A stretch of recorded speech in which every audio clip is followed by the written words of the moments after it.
Good evening, everyone. We're continuing with Parshas Mitzorah. We are on Perek Yudalid Pasuk Tes, and this is the process of the person who had the tzaras becoming purified.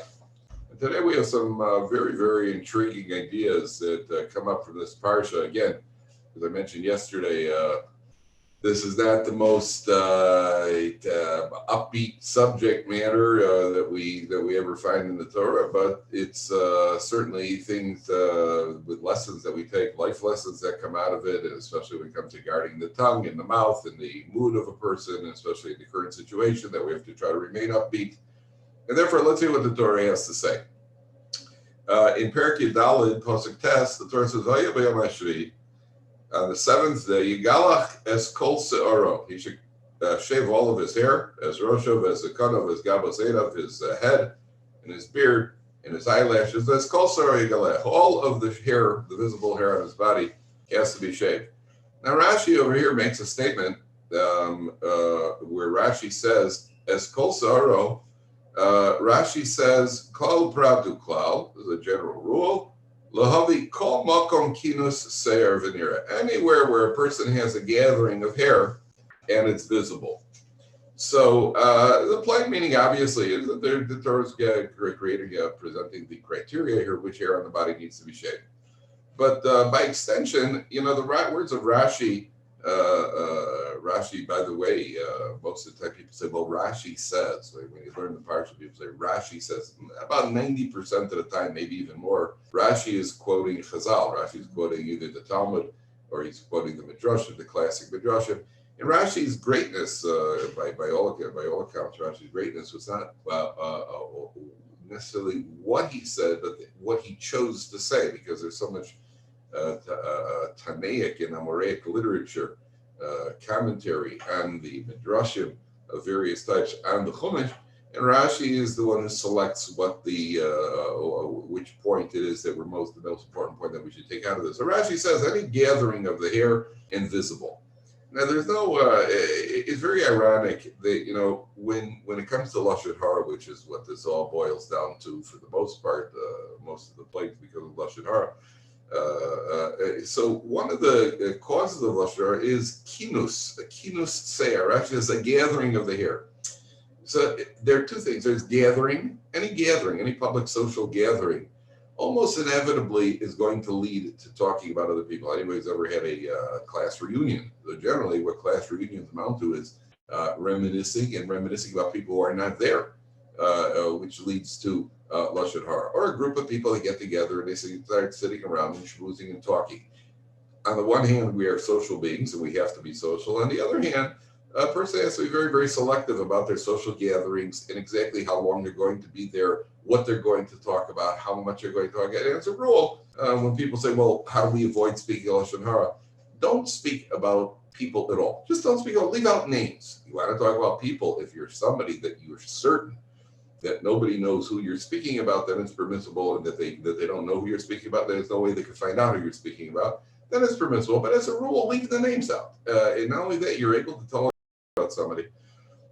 And the story doesn't gain that much by saying who the person is. Just say, I saw somebody on the street, they slipped on a banana peel or whatever it is, that the story that you happen to find amusing. You don't have to say who it was. You don't have to say the name of the person. Nothing is added by the name. You can say, I saw a woman who was dressed to go to a wedding, and she was wearing high-heeled shoes, and she was running for the bus. And what do you call it? And she happened to break a heel or something. And they have to mention the name of the person. That's the best way to avoid it. But in general, Rashi alludes to two things. Number one, there's the idea of a gathering. And number two, there's that you're seen in public places, that you're seen a lot with other people. There's a certain, there's what to be said for a person who is, certainly for a Jewish man who's supposed to be in a base medrash, he's supposed to be doing something productive. Sitting around schmoozing and socializing is not the best use of a person's time. And as the socializing leads to gossiping and speaking about other people, then not only is that a best use of the time, it's a bad use of the time. And therefore, Rashi seems to be alluding to those two things. What does this person do? As we mentioned yesterday, The chibes es begodav v'rachatz es besaro b'mayim v'tayir. He should wash himself in water. He should immerse in water and become purified. And as we mentioned several times, water alludes to the waters of Torah. And therefore, the best way for a person to purify himself, as we've mentioned numerous times in this past week, is to involve one way or another in Torah. Now, we go to another point here. This is a really phenomenal concept for us to internalize when it comes to this Avera of Lashon Hara. The Torah says in Pasuk Yud, "Uvayom hashmini, on the 8th day, yikach shnei krosim to be two male sheep, v'chav sa'achas bas shnasa to be one female sheep." And he's going to bring 3 korbanos. One of these korban is going to be a chatas, what's called a sin offering. One is called an olah. An olah is a burnt offering, and an asham is what's called a guilt offering. 3 types of offerings that the Mesorah is going to bring in this purification process. Now we're going to take a little bit of a ride, so fasten your seatbelts, and here we go. The Gemara says, the Gemara makes a statement which really needs to be understood. The Gemara in Erechim says, "Kol hamesaper lashon hara," one who speaks lashon hara, magdil avonos kineged shalosh averos. He magnifies his sins, parallel to the 3 averos, the 3 cardinal averos. Avodah zarah, gilui arayos, v'shichus damim. Idol worship, immorality, and murder. I'll repeat that. One who speaks lashon hara, somehow he magnifies his averas, or he elevates his averas, he opens up his averas, parallel to the 3 cardinal sins that one would have to give up his life for. You know, everybody knows that the halacha is that under most circumstances, there are exceptions, if there's chil Hashem, or if it's a time of religious persecution. But in general, if a Jew faces a choice of either doing an avera or giving up, for instance, let's say the anti-Semite, a Jew's walking over a shul on Shabbos, the anti-Semite is sitting on his door, on his front step, and he pulls out a gun and he says, "Jew, mow, I pick up the lawnmower and mow the lawn over here, I'm going to kill you," and it's Shabbos. Then the Jew is allowed, not only is not, he's obligated to transgress Shabbos for the sake of keeping himself alive. So what he has to do with a piece of pork. The anti-Semite, he's not doing it for his own benefit. He says to the Jew, "Listen, you know, my mother gave me this ham sandwich and I don't want to eat it. My father will paddle me if I don't eat it, so quickly you eat it." And he pulls out a gun, "You eat it before my father gets back." Then, the halach is that you have to eat it. Here, the Gemara says, if you speak lashon hara, it is tantamount or parallel to the 3 cardinal sins: idol worship, immorality, and murder. What does that mean? I mean, if the anti-Semite would pull out a gun on a Jew, he'd say, "Hey, Jew, tell me something derogatory about your friend Goldberg." And then you sing like a canary. What would you like to know? Business ethics, personal life, anything you want. You could say. You don't give up your life to avoid speaking lashon hara. So why does the Gemara make this statement, which seems to be a very, very dramatic and a rather severe statement, that speaking lashon hara is parallel to the 3 cardinal sins? So the idea is like this. You see, theoretically, we know that every time a person does something, he creates an angel. That's what the Sforim say. A person creates a malach. If you do a mitzvah, you create a good malach or good malachim. And the person does an avera, creates prosecuting angels. By the way, point of just whatever we picture angels to be, they aren't. Right? Whatever they are, they're not what we picture them as, and we have obviously been distorted by Hollywood and all sorts of nonsense. But whatever a malach is, whatever an angel is exactly, we're creating them all the time with our actions, positive or negative actions, and ultimately these are what defend us or prosecute us on the ultimate day of judgment, and so on and so forth. Here, a person, imagine a person steals. Okay, the person steals something. The person steals money, cheats his partner, whatever he does. He creates a prosecuting angel. The angel, in a certain way, at some level, the angel parallels the sin that the person has committed. Now, if a person commits the 3 cardinal sins, idol worship, immorality, or murder, those are massive prosecuting angels against this person. However, let's take an extreme example. Imagine if somebody who is not a very good person, he commits idol worship, murder, immorality, whatever it is, but he doesn't speak lashon hara. He learns his 2 halachas a day. He's meticulously careful to guard his tongue. So what's really happened is he creates these angels, but because he guards his tongue, So the prosecution that they're potentially capable of enacting against him, their prosecution can't be activated because they got a piece of tape again over their mouth because he has a piece of tape over his mouth. But if a person speaks lashon hara, what he does again, these are it is based on the Chafetz Chaim, his Chafetz Chaim's explanation, and it's obviously an oversimplification. But from our perspective, what we're doing in effect is we're taking these prosecuting angels who are just waiting there to start prosecuting. And what we're doing when we speak lashon hara is we're ripping the tape off their mouths and we're energizing them to be able to prosecute us. And therefore, a person has to know that when a person speaks lashon hara, what he's doing in effect is he's activating these angels. He's activating them. And therefore, the Gemara puts it in very, very severe terms, very dramatic terms, that by speaking lashon hara, that at some level we are activating idol worship, immorality, and murder for those who are guilty of those averas. If a person's guilty of something lesser, hopefully none of us are guilty of those. Nobody's perfect. The pasuk says, "Ein tzaddik ba'aretz asher yaseh tov v'lo." There's no perfect tzaddik who doesn't have any flaws, but speaking lashon hara actually activates the prosecutors, and therefore a person has to be careful. Now, what's that got to do with this pasuk over here? A person brings 3 korbanos. A korban chatas is a sin offering, and a sin offering is brought for doing something inappropriate. So the commentaries say that the sin offering is the parallel to immorality. Person who commits an act of immorality is an action, an inappropriate action.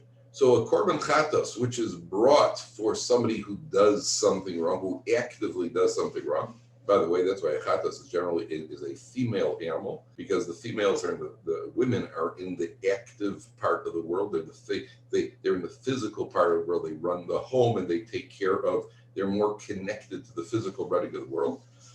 So a korban chatas parallels the avera of idol worship. Of immorality.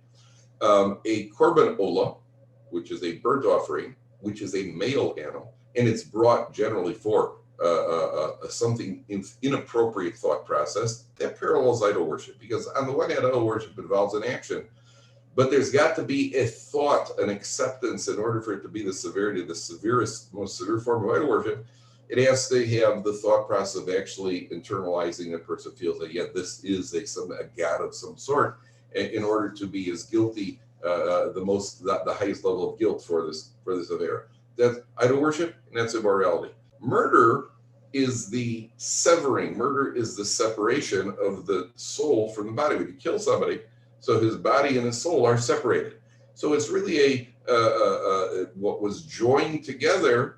Body and soul are now going to be separated. So the commentary suggests that the asham, the guilt offering, which has certain characteristics of the chatas, the sprinkling of the blood follows the same procedure as the korban olah, whereas part of it is eaten, which is characteristic of the chatas. So it's really somewhere in between the chatas, it's in between the action and the thought process, and so as the in between one. It parallels a murder, which is the separation. It's the in-between, so to speak. And therefore, the commentary suggests that the olah, chatas, and the asham represent this concept of the 3 cardinal sins, all of which can be activated by our lashon hara. That's what the commentary says. Very for our purposes, the practical effect is we shouldn't speak lashon hara. In pasuk Yud Aleph, the Torah says like this, and we're going to go again for a little bit of a ride. The Torah says, "The hemida koina mitaris isha mitahir ve'osam lifnei Hashem pesach ha'amoy." This person is the Kohen stands him up by the entrance of the Ohamot. Now Rashi over here in pasuk Yud Aleph says, "Lifnei Hashem bishar Nikanor," at the gate of Nikanor. This is at the time of the Beis Hamikdash. The gate of Nikanor, below Ba'azor. Okay, not Nikanor, by the gate of Nikanor. Now, what's interesting is this idea of Shar Nikanor, the gate of Nikanor. So who was this man Nikanor? And why is it called the gate of Nikanor? Who was this man Nikanor? Nikanor, that's what Rashi brings up. So the Gemara in Yuma, on Daf Lamed Ches, the Gemara says that Nicanor nasu nisim lidal sosov. Nicanor had some sort of miracles that were done for his doors. And there's a gate in the base of English called Shar Nicanor, where they put these doors up that Nicanor had brought from Egypt. Now the Gemara goes on to relate that Nicanor was on a boat. He went to Egypt to purchase these doors for the base of English. And there was a tremendous storm at sea. And in the old days when a ship was being rocked and there was a storm, so he started tossing things overboard. Not people, not the first step, even though eventually there's probably, people had to go. I don't know how they selected who it is, most people didn't volunteer for it. But they generally, if the boat was in dangerous sea, they started lightening the load. They started throwing through the door. They threw the first door. These were copper doors, brass doors that they threw overboard, and to try to lighten the load. They wanted to throw the second door overboard, and this man Nicanor grabbed onto this door, and he said, "If you're going to throw the door, you got to throw me into the water with the door." And he wouldn't allow them to throw the door. Now they had a choice; they could have thrown them both, but they didn't. And he held on fast to this door, and he said, "If you're going to throw the door, you got to throw me with it." And when they came to land, the storm subsided. And eventually, when they came to shore, they saw that miraculously the first door, which had been thrown overboard, was somehow attached to the bottom of the ship. And both of these doors were then taken into the base of Mikdash. And in honor of this man, Nicanor, because he was Moser Nefesh, his self-sacrifice in order to make sure that these doors make it to their goal, they put these doors up in the base of Mikdash. And this Mitzorah is then taken by the Kohen, and this process of purification is done right by the gates of Nicanor. Well, what's going on here? What's the connection? Okay, we understand there's a gate called Sharni. Why specifically over there? So again, I didn't see any of the commentaries mention this, but to me it seems fairly obvious that number one, a door obviously represents the opening, the mouth, and that a person has to learn to guard their mouth. What does it take? There are two things that it requires when it comes to guarding the mouth. Number one is a certain amount of sacrifice. It's a difficult thing to not talk. Let's face it, it's a difficult thing. The mouth has two coverings. The mouth has a layer of teeth. The mouth has the lips.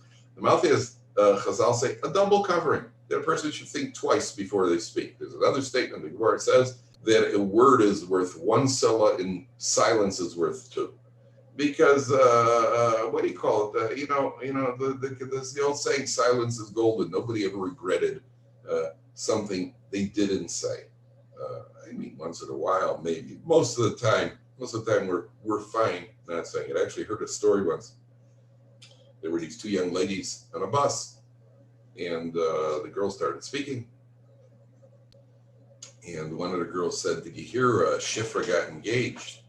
And her friend says, "Oh, your poor Chasa." She goes, "Yeah, I know what you mean. She was my roommate in Sem, and she's a slob, and she's got a big ego, and she uses too much makeup." And for about 10 minutes, they just really, really led into Shifra. All right. About a short while later, 10 minutes later, after 10 minutes, they're talking. One of the girls gets a tap on her shoulder. She turned around, the woman behind her, sitting on the bus. She says, "Girls, I just want to tell you something. That Chassan Ephraim, I happen to be his aunt.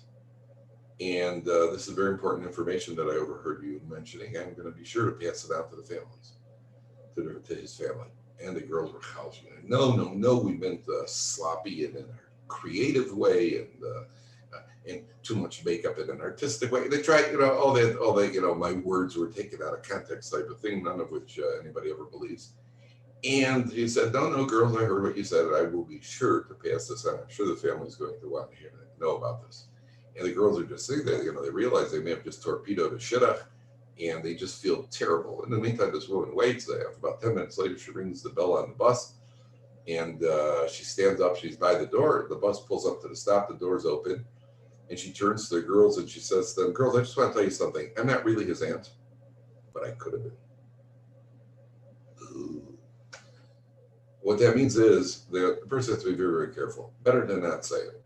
Just don't say it. Don't say it. Nobody ever regrets it. So a door represents our mouth.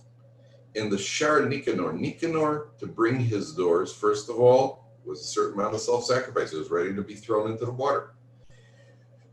it's a hard job. It's a hard job. Controlling speech is a hard job. And we can do it. We may not achieve perfection.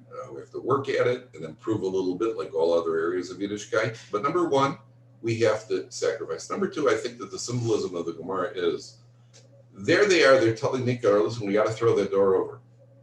Now, can you imagine the pressure that he was under to throw that second door into the water? And he refused to do it. He refused to give in to the peer pressure on the boat. And I think that also is a very important lesson when it comes to controlling our mouths, is the ability to not give in to peer pressure. Peer pressure could come in many shapes and sizes. Peer pressure could be just sitting around a shop table with family. The men come home from shul, and there were the Mazel Tov announcements in shul, and who got engaged, and who had a baby, and then there's you hear that the Feldman's son got engaged to who? To Rachel Silverman. And, I know her sister. Yeah, I don't think much of her. Her father's, by the way, her father. And you go into a whole discussion about the family. And, you're sitting there, and sometimes if people are doing it, sometimes we have the ability to kind of shift the entire flow of conversation into a different direction. Sometimes we don't. Sometimes we're in a situation where the peer pressure kidnaps us, and we also join in. And therefore, from Nicanor, we learned that in spite of the intense peer pressure that he was under, he sacrificed in order that his doors should make it to the Beis Hamikdash. And that's really the lesson for us. We have to sacrifice that our door should be holy like the Beis Hamikdash. In Pasuk Yudalid, so again, an intriguing part of this entire purification process, where the Torah says, the Kohen takes the blood of the offering, the guilt offering, and listen what he does with it. That really needs an explanation. He puts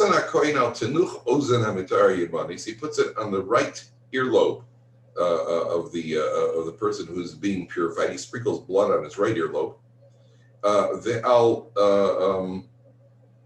Bohen Yado Yamanis, on his right finger. The Bohen Ragla Yamanis, on his right big toe. So the Kohen sprinkles the blood on 3 places, 3 locations on this person: on his ear, on his thumb, his right thumb, and on his right toe. I think on the screen, this would look like my right thumb because I'm facing opposite. But whatever the case is, there I got 2 of them. Whatever the case is, it's the right ear, the right thumb, and the right toe. What does that mean? What's the symbolism here? And again, there's always depth in the Torah. There's always going to be tremendous symbolism.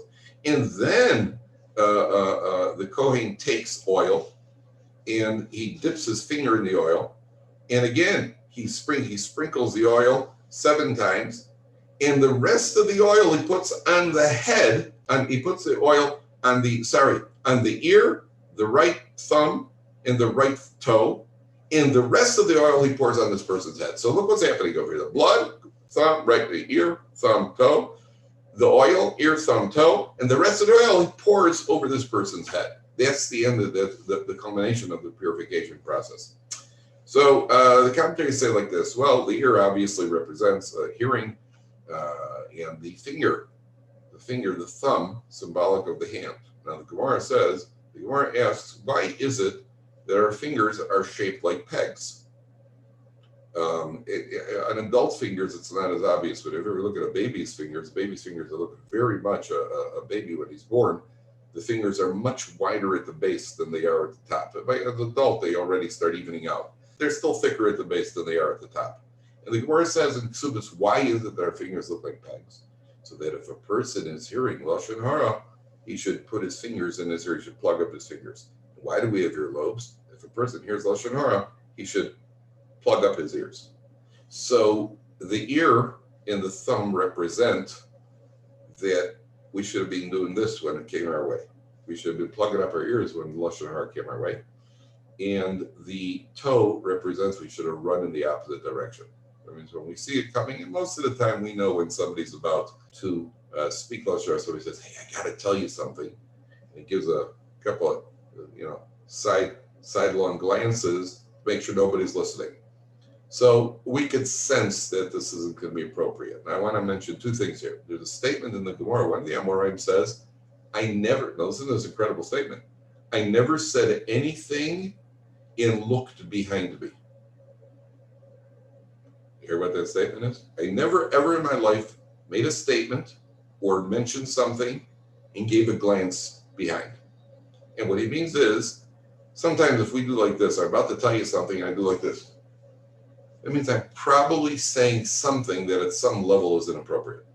This Amar says, I'm always confident that what I'm saying is permissible to be said, and it doesn't matter if there's something behind me who overhears it.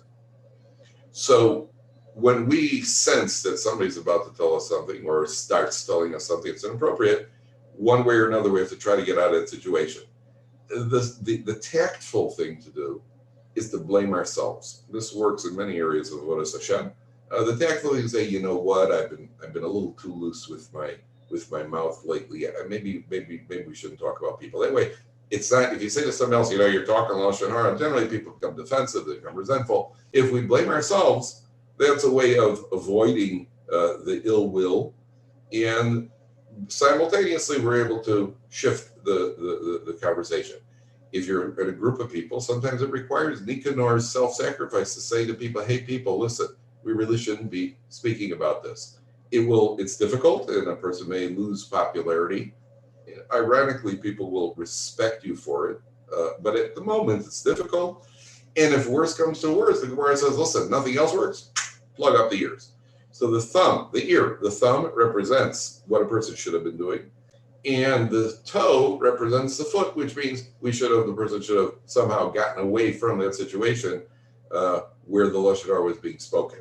The oil has a similar effect. For whatever reason, blood and oil is used, but the oil that's poured on the head, the Al-Shich HaKadosh says, that's symbolic of the fact that when a person does repent from the misuse of his mouth, then he's going to get a special dose of siyata d'shmaya, a special dose of kedusha, siyata d'shmaya, whatever you want to call it, because he's made this effort to do tshuva. That's what the Al-Shich says. In Pasuk Chavtes, the Torah says like this. Now we're going to read two psukim over here. And in Pasuk Chavtes, the Torah says like this. The Torah says, and this is when a poor man is bringing his offering, a poor man who has become a metzora, poor man who has gotten saras, and he is doing tshuva, and he's bringing his offerings. And the Torah says in Pasuk Chavtes, Perek Yudal, Pasuk Chavtes, 14:29, the Torah says, "V'hanoser min Hashem and Asher al kafa kohen," the remaining of the oil, yitein al rosh hamitaher, he should pour it on the head of the person who's being purified, lechaper olav lifnei Hashem, to atone for him before Hashem. Whereas on Pasuk Yudches, Pasuk 18, when it's talking about a man of means, what it's called an usher, he doesn't have to be wealthy, but he's got the means to bring a more prominent offering. It says in Pasuk Yudches, if you check that in verse 18, it says, the remaining of the oil should be v'chiper olav hakoy lifnei Hashem. Here it says v'chiper olav, and in Pasuk 29 it says lichaper olav. That's a very, very subtle difference. One says v'chiper, and one says lichaper. So the Meshech Chochmah, Rabbi Simcha, the Meshech Chochmah, who Or Sameach is named for, his famous sefer on the Rambam called the Or Sameach, and his famous sefer on Chumash called the Meshech Chochmah. Rabbi Simcha of Dovid was one of the great geniuses of the 20th century. And Rabbi Simcha says there's a difference between the chiper and l'chaper. The chiper, which is talking about a person who is a person of means that the atonement is completed. L'chaper means that there's still work to be done. There's still something left to be done. It's a very subtle difference. And exactly what the nuance is in Hebrew, I'm not sure myself exactly how what the difference, the nuance is. On the other hand, he says that there's a difference. Now, why is it that for the man of means who goes through this process, his atonement is completed, and for the poor person who's bringing a lower level, a downgraded offering, for this poor man, The atonement, while mechanically he's gone through the steps, lechaper means he's got some internal work to do yet. So the Meshech Chochmah makes mention of also a very, very intriguing Gemara. The Gemara says there are 4 people who cannot be tolerated, not by man and not by God. How do you like that? 4 people who we find repulsive, 4 people who rub us the wrong way, and they rub God the wrong way. And it mentions 4 categories of people. The first one is what's called a dal geya. Dal geya means an arrogant pauper. When we see an arrogant pauper, if a person, a student we once had at Or Sameach, once he was working he was working for a television station, and he told me that he interviewed a very famous basketball star, an NBA star. And this was a star player who won championships and an MVP or 2.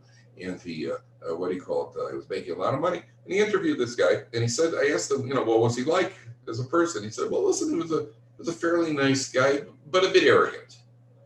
Now, when somebody who is on top of the world, or at least on top of that world, somebody who's riding high, he's making a lot of money, he's rich and he's famous and he's successful, and he's arrogant, okay, we understand. He's got, he shouldn't be, but we can understand it. A poor man who goes and he struts around like, oh, what are you doing? What have you got to be arrogant about? You're begging for alms.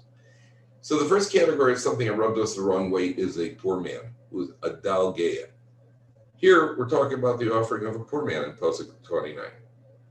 Where did his lashon hara or his attitude come from? It comes from an internal sense of self-importance. You, a poor man, an insignificant person, you got nothing to look down on other people for. Look, get your own act together. And therefore the Torah says, it doesn't mean that all poor people are to be faulted, but a poor man certainly should be arrogant, and certainly should be haughty, and therefore the Torah says, lechaper, boy, you got a lot of work to do, buddy, because even though we've gone through the procedure for you, but you really got to change your attitude. The other guy, at least it's natural, very natural, very difficult. A person is so successful, making a lot of money or whatever it is, that he's going to have this sense of self-importance. But for you, you're fighting nature. If something is more natural, it's a hard job. But to go against nature, and therefore, listen to the 4 categories here. It says the first person is the Gemara in Pesachim and of 113, Kuf Gimel, and the Gemara says the first person is a dal geya, an arrogant pauper, rubs people the wrong way, and the second one is an ashir mekachesh. An ashir mekachesh means a wealthy man, and everybody knows he's wealthy. People come to ask him for money, so I haven't got any money. I got nothing available. Come on, you know how much you got, buddy. Sometimes wealthy people feel like, why are you counting my money? Certain people have a reputation. You're the guy with the signs all over the shul with your name and your family's names or whatever it is, and you're the guy who built you got the money. So a guy who's got money, you want to say you don't want to give. All right, that's your prerogative. Say, I don't want to give you. I don't want to help you. I don't think much of your purpose, your cause, whatever it is. That's understandable. Might not be enjoyable, might not be pleasant, but it's understandable. Don't say you don't have. Don't tell me you haven't got it. There's certain times in life we don't like to hear people say no. Give an excuse. Sometimes you say to somebody, "Can you help me out over here?" No, I haven't got the energy. Say to a kid in the house, "Can you fold the laundry?" No, I haven't got any energy. Oh, you got plenty of energy. Tell me you don't feel like doing it. Don't tell me you haven't got the energy. I had a friend of mine who once said, he told me years ago, his son was about 11 years old, 12 years old, so he woke him up Shabbos morning to go to shul. The kid says to his father, "Dad, why should I go to shul?" His father said to him, "Listen, tell me you don't want to go to shul. Tell me you don't like shul. I'm paying way too much money in today's school tuition for you to ask me why you should go to shul." So, an Ashir Mekachesh is somebody who's a wealthy man. Come on, buddy, give me a break. We know you got the bucks. You don't want to give it, don't give it. But don't tell me you haven't got it. That rubs us the wrong way. Number 3 is a zaken menahef. A zaken menahef means an elderly person who's immoral. Elderly person who's immoral. You can use the expression a dirty old man, and a dirty young man is okay.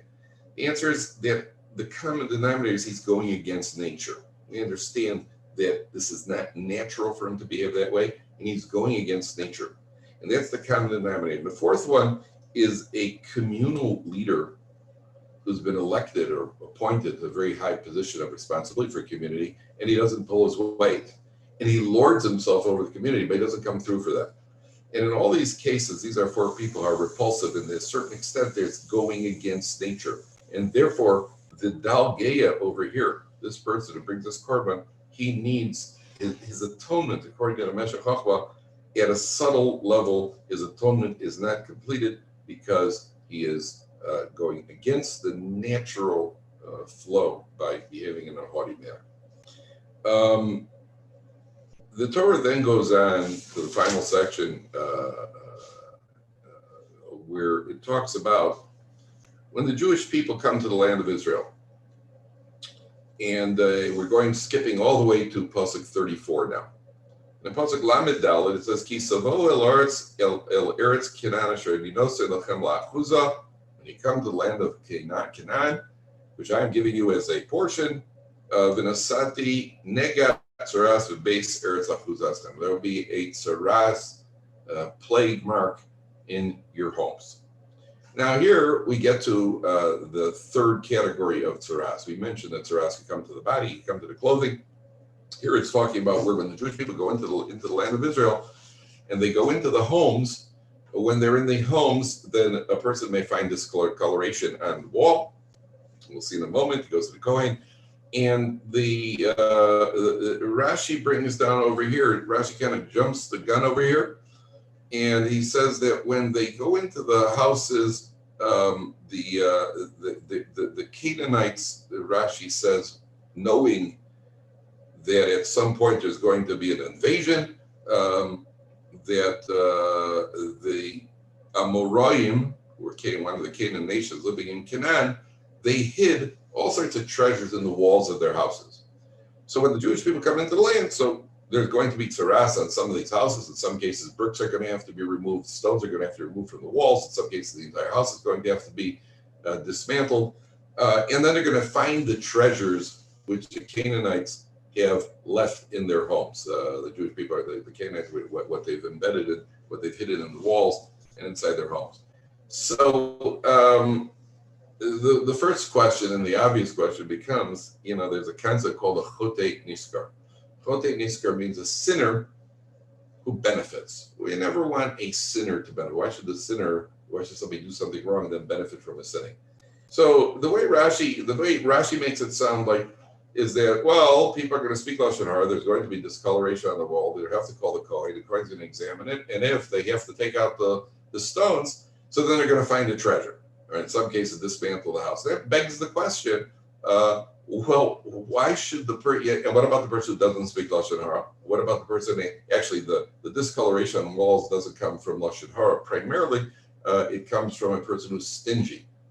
For the classic example, is somebody says, can I borrow your shovel? The guy says, well, I haven't got a shovel. He'll get tzaras on the walls, and then the Kohen will dismantle. The Kohen will dismantle his what do you call it? The Kohen will dismantle his house, and everybody. And what happens is before he dismantles it, he's got to put his equipment outside so it doesn't become tamei, which we'll speak about tomorrow as well. And everybody sees that he does have the shovel, so his stinginess is exposed. That's where it comes from. It comes from the stinginess, from an unwillingness to share. Tomorrow, we'll deal with this question of, well, according to Rashi here in Pasuk 34, Pasuk Lamadal, Rashi seems to say that when they got the tzaras, which generally is a punishment because a person is stingy, they'll discover the treasures. So we'll leave it with the question, and what about the people who weren't stingy? What about the people who lent out their equipment? What about the people who are good people who open up their homes? Why is it that it seems like chotei niskar, only the sinners seem to benefit over here? That's a question that we'll deal with tomorrow. Before we go off tonight, I just want to again thank Avi Kaufman, who has put in so much time and effort for Sameach and to make the Zoom shiur available. And you're really, really putting in a lot of time and work, and it's not easy with all the technology and so on. And therefore, I'd like to again thank Avi Kaufman for his effort, and I would also like to thank anybody who is watching this year. And the Gemara says that more than the calf wants to nurse, the mother cow wants to nurse it. That's what the Gemara says, and that's generally used as a parallel to more than the student wants to learn, the teacher wants to teach. The teacher is the cow who wants to nurse the calf. So I would like to make a just a personal thank you on my behalf. This even if there's only, I don't know if anybody's watching this, but even if there's one person watching it, so it gives me the opportunity to at least make use of a little bit of my time productively to be able to give over this year. And therefore I thank anybody who is tuned in, anybody who is watching this. And Be'ezer Hashem, we will continue tomorrow at 7 o'clock in the evening. Good night, everybody.